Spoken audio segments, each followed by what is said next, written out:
नमस्ते, हीअ आकाशवाणी आहे।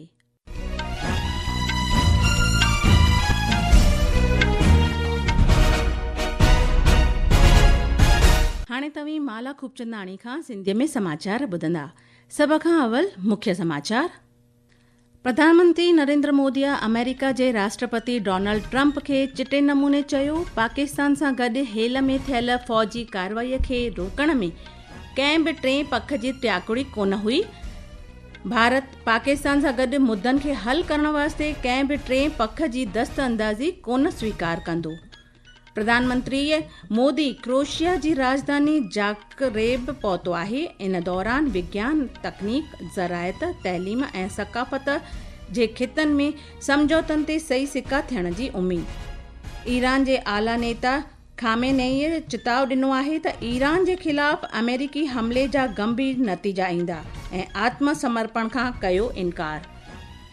पाकिस्तान में सिंध प्रांत जे जाकोबाबाद जे वेझो धमाको थियण सां हिक यात्री रेलगाॾीअ जा 6 दॿा पटरीअ तां लथा। हाणे ख़बरूं तफ़सीलवार ॿुधंदा। प्रधानमंत्री नरेंद्र मोदीअ अमेरिकी राष्ट्रपति डोनाल्ड ट्रंप खे चिटे नमूने ज़ोर ॾेई चयो आहे त पाकिस्तान सां गॾु मसइला हल करण में भारत कंहिं बि टे पख जी त्याकुड़ीअ खे स्वीकार कोन कयो आहे ऐं न ई अॻिते कंदो। विदेश सेक्रेटरी विक्रम मिस्रीअ इन निस्बत में ॼाण ॾिनी। ट्रेड डील या अमेरिका द्वारा भारत और पाकिस्तान के बीच मध्यस्थता जैसे विषयों पर बात नहीं हुई थी। सैन्य कार्रवाई रोकने की बात सीधे भारत और पाकिस्तान के बीच दोनों सेनाओं की एग्जिस्टिंग चैनल्स के माध्यम से हुई थी और पाकिस्तान के ही आग्रह पर हुई थी। प्रधानमंत्री मोदी ने जोर देकर कहा कि भारत ने न तो कभी मध्यस्थता स्वीकार की थी, न करता है और न ही कभी करेगा। श्री मोदीअ राष्ट्रपति ट्रंप सां टेलीफोन ते ॻाल्हि ॿोल कई ऐं हेल ई में कयल ऑपरेशन सिंदूर जे बारे में चर्चा कई। प्रधानमंत्री चिटे नमूने चयो त भारत अमेरिका वापार समझौते ऐं भारत ऐं पाकिस्तान जे विच में हेल जी फ़ौजी कार्रवाई रोकण जे लाइ अमेरिका जी त्याकुड़ीअ खे खणी कॾहिं बि का बि सतही ॻाल्हि ॿोल कोन थी आहे। प्रधानमंत्रीअ चयो त जंगबंदी रोकण खे खणी भारत ऐं पाकिस्तान जे विच में सिधी तौर सां ॻाल्हि ॿोल थी ऐं इहा ॻाल्हि ॿोल पाकिस्तान जी गुज़ारिश ते ॿिन्ही मुल्कनि जे फ़ौजुनि जे विच में क़ाइमु कयल ज़रियनि सां थी। विदेश सेक्रेटरी विक्रम मिस्रीअ वधीक ॿुधायो।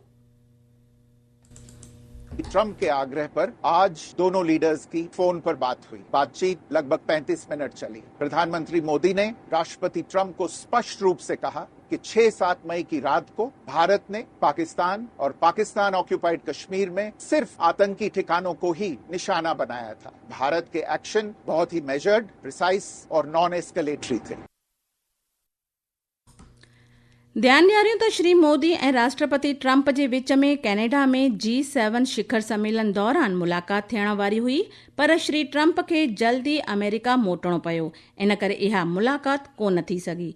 प्रधानमंत्री नरेंद्र मोदीअ राष्ट्रपति ट्रंप खे भारत अचण जी नींड ॾिनी, जंहिंखे श्री ट्रंप स्वीकार कयो। प्रधानमंत्री नरेंद्र मोदी क्रोएशिया जी राजधानी जाकरेब पहुची चुको आहे। कंहिं भारतीय प्रधानमंत्री जी क्रोएशिया जी इहा पहिरीं यात्रा आहे। इहो ऐतिहासिक दौरो बाहिमी रिश्तनि नातनि में हिकु नओं अध्याय आहे।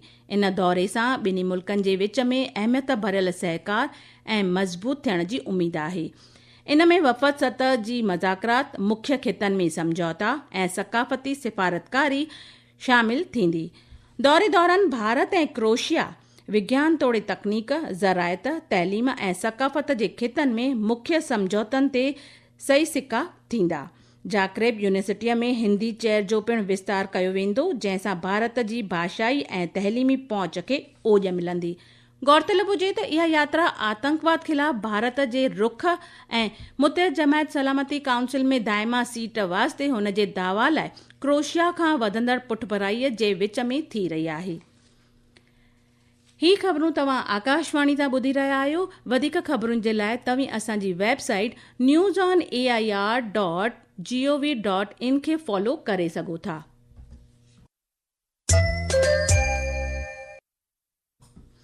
राष्ट्रपति द्रौपदी मुर्मू जारी खिते जे उद्योगनि खे मज़बूत करे ऐं ख़ानगी खिते जी माहिरियत खे मुतहद कंदे रक्षा सलाहियतुनि खे वधाइण ते ज़ोर ॾिनो आहे।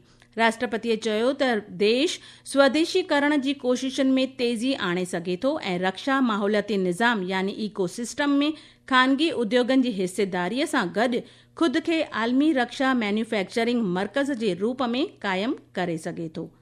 राष्ट्रपति अॼु नईं दिल्लीअ में राष्ट्रपति भवन में भारतीय कॉर्पोरेट कानून शेवा, defence aeronautical quality assurance service ऐं सेंट्रल लेबर सर्विस जे सेखराटनि सां मुलाक़ात कई। अहमदाबाद हवाई जहाज़ हादसे वाक़े में मारिजी वियल माण्हुनि जा लॻभॻि 190 DNA नमूना मैच थी चुका आहिनि। अहमदाबाद सिविल अस्पताल जे मेडिकल सुपरिटेंडेंट डॉक्टर राकेश जोशीअ ॿुधायो त 157 फौतियुनि जा मड़ संदनि जे परिवारनि खे सौंपिया विया आहिनि। इन विच में बदबख़्त हादसे वाक़े में ज़िंदा बचियल वाहिद यात्री विश्वास कुमार खे काल्ह अस्पताल में मोकल ॾिनी वई।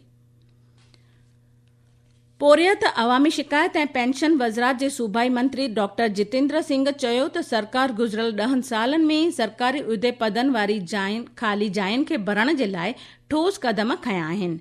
NDA हुकूमत जा 11 साल मुकमल थियण ते मुंतज़िम हिक प्रेस कॉन्फ्रेंस खे ख़िताब कंदे मंत्रीअ चयो त प्रधानमंत्री मोदीअ जी क़यादत में गुज़िरियल 11 सालनि में तमामु घणा इंतिज़ामी सुधारा थिया आहिनि ऐं टेक्नोलॉजीअ जो लाभ खणी जीवन खे आसान बणाइण जे लाइ क़दम खंया पिया वञनि। मरकज़ी ज़रई मंत्री शिवराज सिंह चौहान चयो त राष्ट्रव्यापी विकसित कृषि संकल्प अभियान तहत 1,43,000 ॻोठनि जे 13 करोड़ 4 लख हारियुनि खे सिधे नमूने जोड़ियो वियो आहे।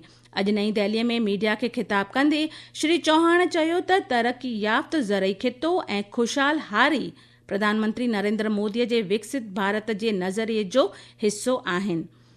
श्री चौहान चयो त विकसित कृषि संकल्प अभियान जे तहत 60,000 खां पिणु वधीक कार्यक्रम मुंतज़िम कया विया, जिन में आदिवासी ज़िलनि ते ख़ासि ध्यानु ॾिनो वियो आहे।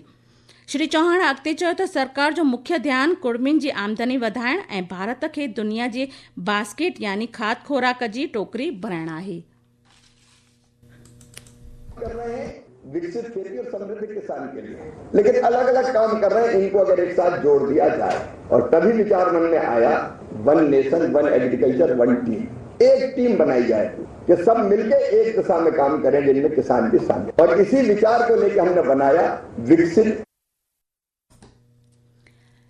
इज़राइल ऐं ईरान जे विच में लड़ाईअ जो अॼु 6 ॾींहुं आहे। ॿई मुल्क हिक ॿिए ते मिसाइलूं चिटे रहिया आहिनि ऐं हवाई हमला करे रहिया आहिनि, जंहिंसां इलाक़ाई संघर्ष अञा वॾे पैमाने ते थियण जो इम्कान आहे। ईरान जे बाला नेता आयतुल्ला खामेनेईअ इज़राइल खे सख़्तु चिताव ॾिनो आहे। सोशल मीडिया पोस्ट में खामेनेईअ चयो त जंग शुरू थी चुकी आहे। ईरान जे ख़िलाफ़ कंहिं बि अमेरिकी हमले जा गंभीर ऐं अणमिटजंदड़ नतीजा थींदा। राष्ट्र जे नाले टेलीविज़न भाषण में हुन चयो त ईरान थोपियल लड़ाईअ जे ख़िलाफ़ मज़बूतीअ सां बीठल रहंदो। अमेरिकी राष्ट्रपति डोनाल्ड ट्रंप जे आत्मसमर्पण जे सॾ ते हुन चयो त ईरान आत्मसमर्पण कोन कंदो। पाकिस्तान जे सिंध प्रांत जे जकोबाबाद जे वेझो धमाको थियण सां हिक यात्री रेलगाॾीअ जा 6 दॿा पटरी तां लही विया आहिनि। रेलगाॾी क्वेटा खां पेशावर वञी रही हुई। पुलिस ॼाणाए त धमाको एतिरो शक्तिशाली हो जो इन सां 6 फुट ताईं रेल पटरीअ खे नुक़सानु रसियो आहे। आख़िर में मुख्य ख़बरूं हिकु बार ॿीहर। प्रधानमंत्री नरेंद्र मोदी अमेरिका जे राष्ट्रपति डोनाल्ड ट्रंप खे चिटे नमूने चयो पाकिस्तान सां गॾु हेल में थियल फ़ौजी कार्रवाई खे रोकण में कंहिं बि टे पख जी टियाकड़ी कोन हुई ऐं भारत पाकिस्तान सां गॾु मुद्दनि खे हल करण वास्ते कंहिं बि टे पख जी दस्तअंदाज़ी कोन स्वीकार कंदो। इते ख़बरूं पूरियूं थियूं। नमस्ते।